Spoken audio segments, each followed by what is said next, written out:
반갑습니다. 저는 이베이 코리아에서 근무하고 있는 이희천이라고 합니다. 오늘 저는 방금 보신 이 영상보다 더 감동적인 이야기를 나누고 싶어서 여러분 앞에 이렇게 앉았습니다. 왜 더 감동적이냐고요? 바로 우리를 위한, 나를 위한 이야기이기 때문입니다. 제가 말씀드릴 이야기의 제목은 God's Plan, 하나님의 계획입니다. 여러분 행복하기 원하시죠? 네, 저도 마찬가지입니다. 이와 같이 모든 사람들은 행복과 삶의 만족을 찾고 있습니다. 그런데 참 행복과 완전한 삶의 만족을 찾는 길은 오직 하나밖에 없다고 성경은 말씀하고 있습니다. 그것은 창조주이신 하나님의 계획을 알고 따르는 길입니다. 하나님의 계획이 무엇인가를 4가지 영적 원리를 통해 가장 이해하기 쉽게 설명할 수 있습니다. 자연계의 자연 법칙이 있듯이 하나님과 사람 사이에도 영적인 원리가 있습니다. 제1원리, 하나님은 여러분을 사랑하시며 여러분을 위한 놀라운 계획을 가지고 계십니다. 하나님은 원래 모든 사람들이 불행하고 비참하여 패배된 삶을 살도록 계획하시지는 않았습니다. 많은 사람들이 기독교는 매우 감정적이며 혹은 광신적이라고 생각하거나 또는 우리들의 생활에서 모든 즐거움을 빼앗아가는 종교라고 생각합니다. 그러나 성경은 하나님이 세상을 이처럼 사랑하사 독생자 예수 그리스도를 주셨으니 이는 그를 믿는 자마다 멸망하지 않고 영생을 얻게 하려 하심이라고 말씀하고 있습니다. 또한 성경은 하나님께서 사람에게 풍성한 삶을 살도록 하셨다고 우리에게 말해줍니다.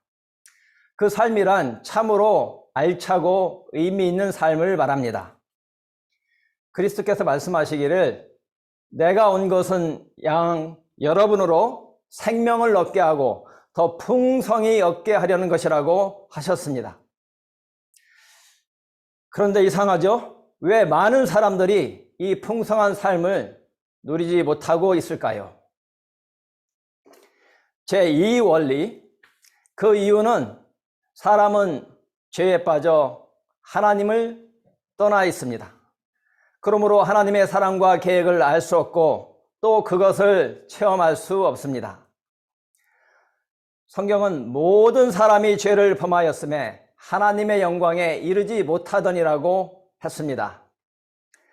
본래 사람은 하나님과 사귀며 살도록 창조되었습니다.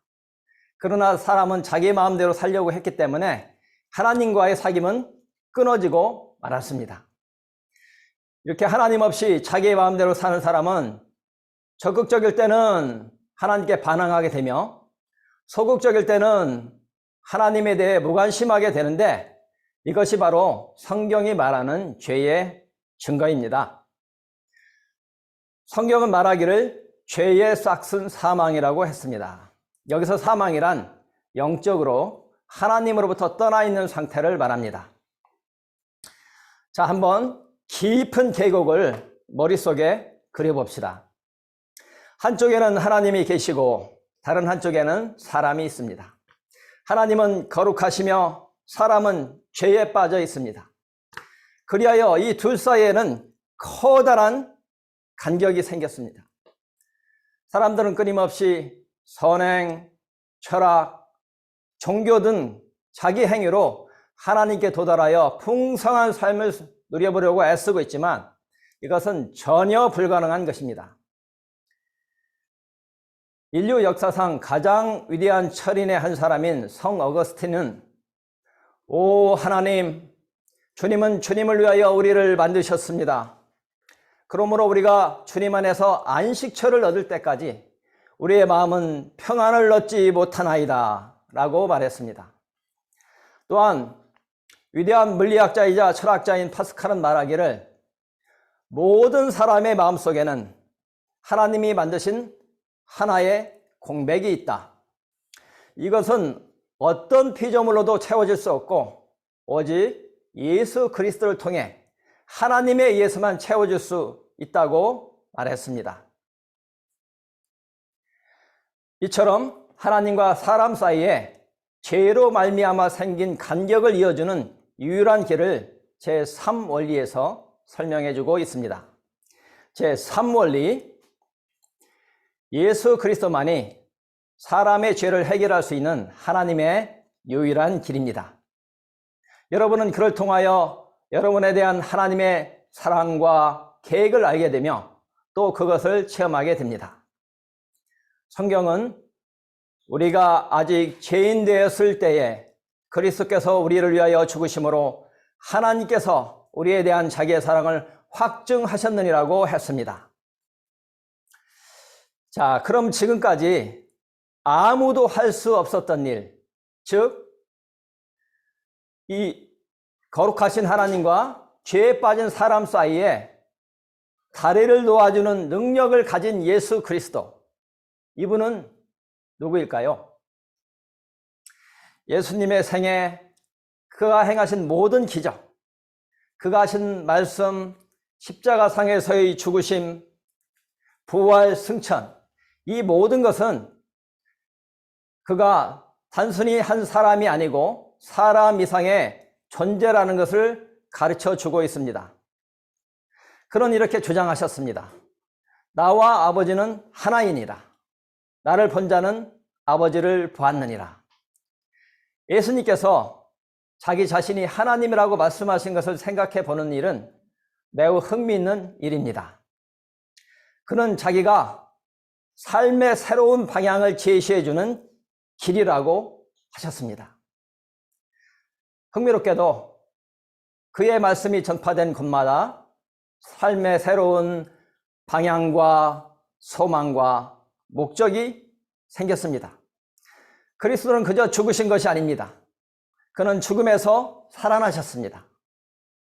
성경에서 말한 대로 그리스도께서 우리 죄를 위하여 죽으시고 장사 지낸 바 되었다가 성경대로 사흘 만에 다시 살아나사 게바 베드로에게 보이시고 후에 12 제자에게와 그 후에 500여 형제에게 일시에 보이셨느니라고 했습니다. 예수 그리스도만이 하나님께 이르는 유일한 길입니다. 예수 그리스도께서 말씀하시기를 내가 곧 길이요 진리요 생명이니 나로 말미암지 않고는 아버지께로 올 자가 없느니라고 하셨습니다. 하나님은 그의 아들이신 예수 그리스도를 이 세상에 보내시어 우리를 대신하여 십자가에 죽게 하심으로 우리의 죄값을 담당케 하시고 하나님과 우리 사이에 다리를 놓아 주셨습니다. 지금까지 저는 제1원리에서 하나님께서 우리 인생에 대한 계획이 무엇인지 풍성한 삶을 사는 것이었죠. 제2원리에서 우리가 왜 이런 삶을 못 살게 되었는지, 바로 우리 죄 때문이었죠. 3원리에서 이 문제를 해결하시기 위해 하나님께서 예수 그리스도 통해 무슨 일을 하셨는지 말씀드렸습니다. 그러나 우리가 풍성한 삶을 회복하는데 이상의 3가지 원리를 아는 것만으로는 충분하지 않습니다. 제4원리, 우리 각 사람은 예수 그리스도를 나의 구주, 나의 하나님으로 영접해야 합니다. 그러면 우리 각 사람에 대한 하나님의 사랑과 계획을 알게 되며 또 그것을 체험하게 됩니다. 각 개인은 영적인 거듭남을 통하여 그리스도인이 되는 것입니다. 하나님은 영이시기 때문에 우리가 영적인 존재가 되지 않는 한 하나님과의 사귐을 가질 수 없습니다. 그리스도가 우리 안에 들어오실 때 우리는 영적인 존재가 되는 것입니다.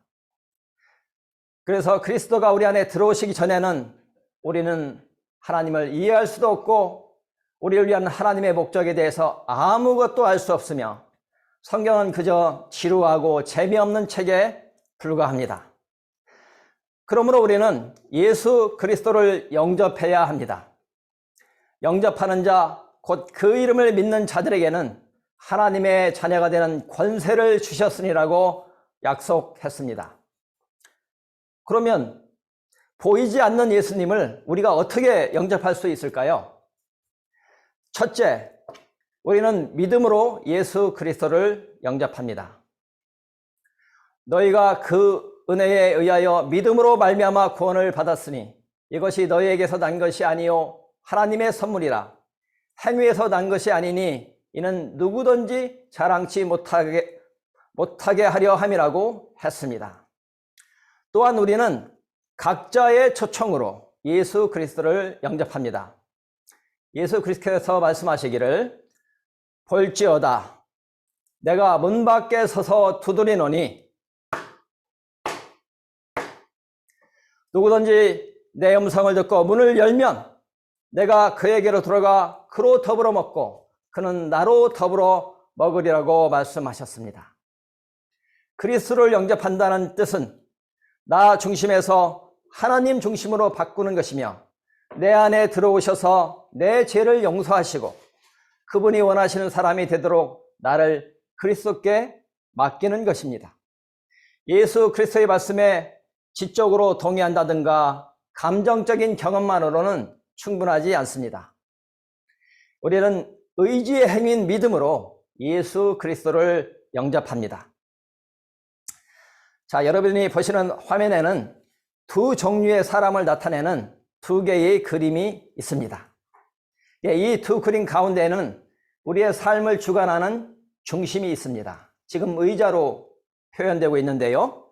그리고 큰 원은 우리의 인생을 나타냅니다. 그리고 잠시 후에 보게 될 원 안의 검은 점들은 우리가 살아가면서 발생하는 크고 작은 사건들, 인생의 질곡들을 말합니다. 그리고 십자가는 예수 그리스도를 상징합니다.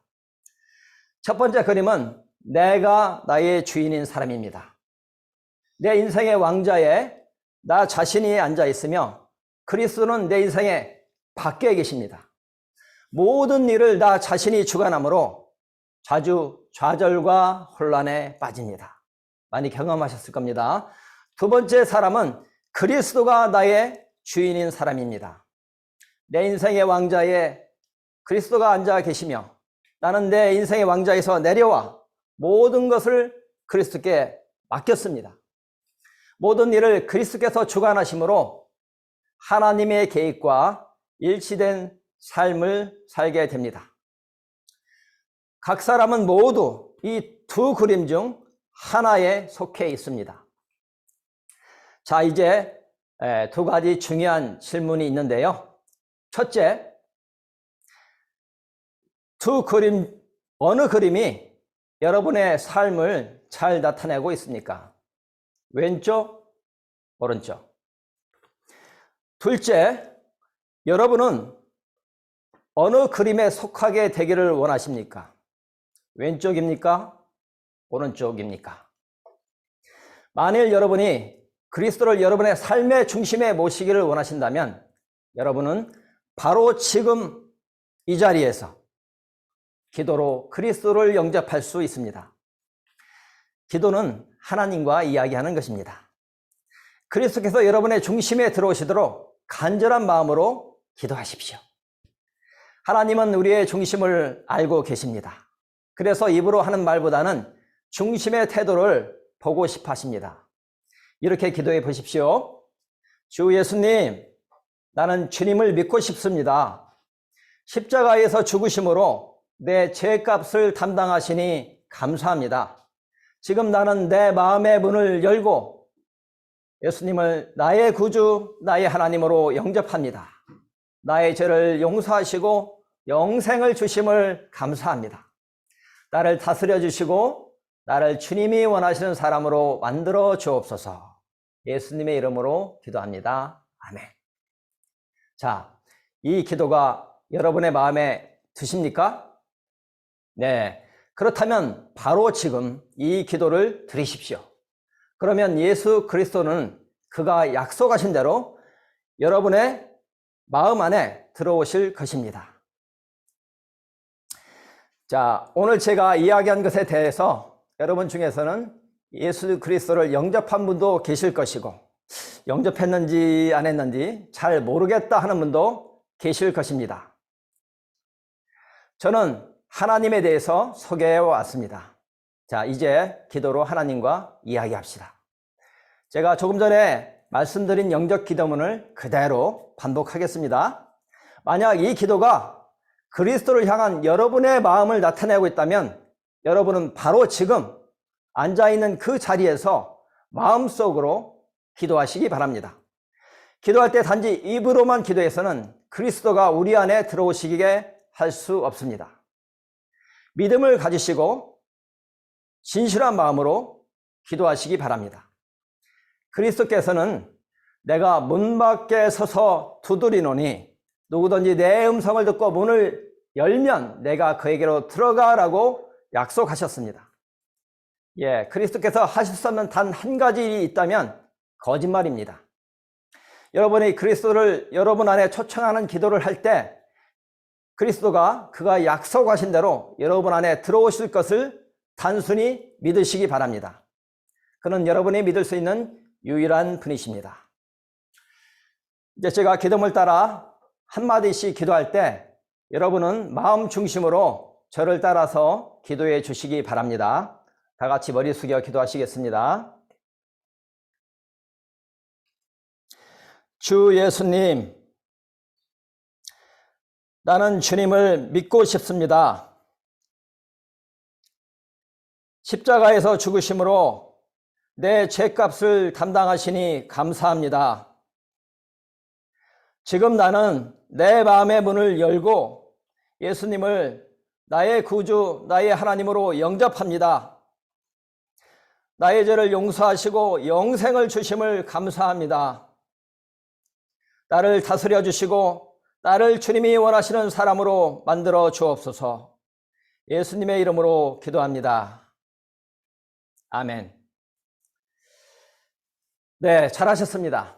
만일 여러분이 이 기도를 진실한 마음으로 기도하여 그리스도를 여러분 안에 들어오시도록 초청하셨다면 그리스도는 지금 여러분 안에 들어오셨습니다. 그런 성경에서 내가 과연 너희를 버리지 아니하고 과연 너희를 떠나지 아니하리라고 약속하셨습니다. 하나님은 거짓말 하실 수 없습니다. 여러분이 믿음으로 요청했고 그분의 말씀이 진리인 것을 신뢰한다면 그리스도는 지금 여러분의 마음과 삶에 들어와 계십니다. 자, 이제 말씀을 맺겠습니다. 제가 서두에 인생의 참 만족과 행복에 대한 질문을 드렸는데요. 오늘 소개해드린 예수님을 여기 계신 여러분 모두 다 개인적으로 영접하시고 알아가셔서 여러분의 인생도 참된 만족과 행복이 있는 그런 삶을 다들 살아가셨으면 참 좋겠습니다. 경청해 주셔서 감사합니다.